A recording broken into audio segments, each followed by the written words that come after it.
Pagi, saudaraku yang kasih Tuhan, kembali kita pagi hari ini dalam renungan pagi dan kita sedang membahas tentang rahasia tabut perjanjian.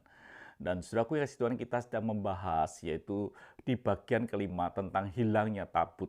Saudaraku yang dikasih Tuhan, tabut Tuhan telah dirampas orang Filistin, tetapi terjadi masalah di tempat orang Filistin lalu dikembalikan atau sampailah tabut itu, saudaraku yang kasih Tuhan, di suatu tempat yaitu Bet Semes. Ketika sampai di Bet Semes, maka tabut Tuhan bereaksi begitu luar biasa karena ada kesalahan yang luar biasa. Di mana ada orang ingin melihat tabut Tuhan isinya, lalu matilah 70 orang. Di situ mereka tidak tahan, lalu disampaikan kepada orang Israel, dan akhirnya tabut itu sampailah di tempat yang disebut dengan Kiryat Yearim selama 20 tahun. Dan disinilah kisah yang luar biasa. Ketika 20 tahun, lalu Daud rindu supaya membawa tabut ini sampai ke Israel, yaitu ke Yerusalem. Apa yang terjadi katakan dalam firman Tuhan, saudaraku? Ini yang perlu kita pelajari. Ketika bangsa Filistin membawa tabut Tuhan, dengan cara ini dia membawa. Dikatakan dalam 1 Samuel 6 ayat yang ke-7, oleh sebab itu, ambillah dan siapkanlah sebuah kereta baru dengan 2 ekor lembu yang menyusui, yang belum pernah kena kuk.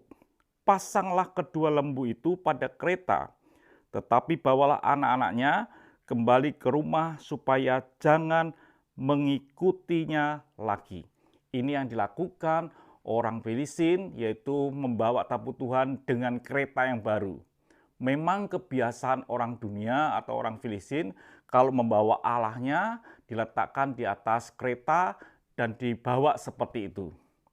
Tetapi saudara kasih Tuhan, apa yang dilakukan orang dunia itu dilakukan juga oleh Daud di tengah-tengah kerinduannya berjalan dengan tabut Tuhan atau membawa tabut Tuhan. Dia rindu, tapi dia melakukan hal yang sama dikatakan di dalam 2 Samuel 6 ayat yang ketiga.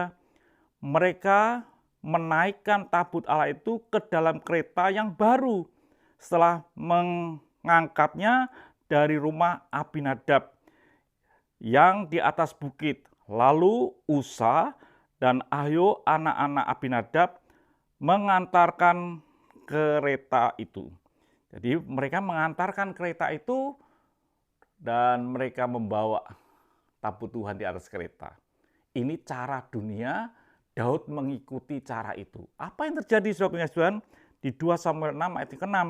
Ketika mereka sampai ke tempat pengirikan Nahot, maka Usa mengulurkan tangannya kepada tabut Allah itu lalu memegangnya karena lembu-lembu itu tergelincir. Jadi lembu-lembu itu tergelincir, lalu Usa ingin menyentuh atau mungkin menolongnya. Lalu ayat yang ke-7 dikatakan, maka bangkitlah murka Tuhan terhadap Usa, lalu Allah membunuh dia di sana karena keteledorannya itu. Ia mati di sana dekat tabut Allah itu.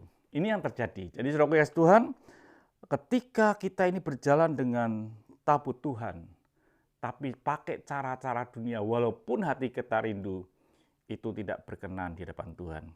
Kita perlu jalan dengan Tuhan sesuai menurut perintahnya dan aturan Tuhan.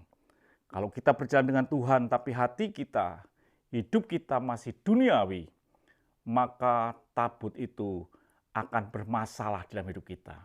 Kita tidak mengalami berkatnya, tapi kita mengalami kutuk Tuhan. Dikatakan sudah punya Tuhan di dalam Roma 12 ayat yang kedua. Janganlah kamu menjadi serupa dengan dunia ini, tetapi berubahlah oleh pembaruan budimu, sehingga kamu dapat membedakan manakah kehendak Allah, yang baik, berkenan kepada Allah, dan yang sempurna. Kita bisa melakukan kehendak Tuhan, yang baik, yang berkenan, bahkan yang sempurna, kalau kita tidak serupa dengan dunia. Dikatakan jelas, janganlah kamu menjadi serupa dengan dunia ini, tetapi kita diperbaharui budi kita, sehingga kamu dapat membedakan mana kehendak Allah. Jadi saudaraku kasih Tuhan, berjalan dengan tabut Tuhan dipastikan hidup kita tidak serupa dengan dunia. Kalau kita masih serupa dengan dunia, sama dengan orang-orang dunia, gaya kita, kehidupan kita, hati kita, maka mustahil kita bisa memiliki tabut Tuhan. Pastilah kita tidak akan bisa memiliki tabut Tuhan, dan kita boleh tidak mampu berjalan dengan tabut Tuhan. Dikatakan surat pengasih Tuhan di dalam 2 Samuel 6 ayat 9. Pada waktu itu Daud menjadi takut kepada Tuhan, lalu berkata, bagaimana tabut Tuhan itu dapat sampai kepadaku?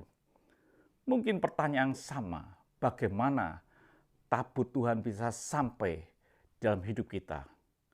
Asal hidup saudara tidak seperti dunia. Tuhan memberkati. Mari kita berdoa. Terima kasih Bapa untuk pagi ini. Buatlah hidup kami tidak serupa dengan dunia, supaya tabut itu bisa sampai dalam hidup kami.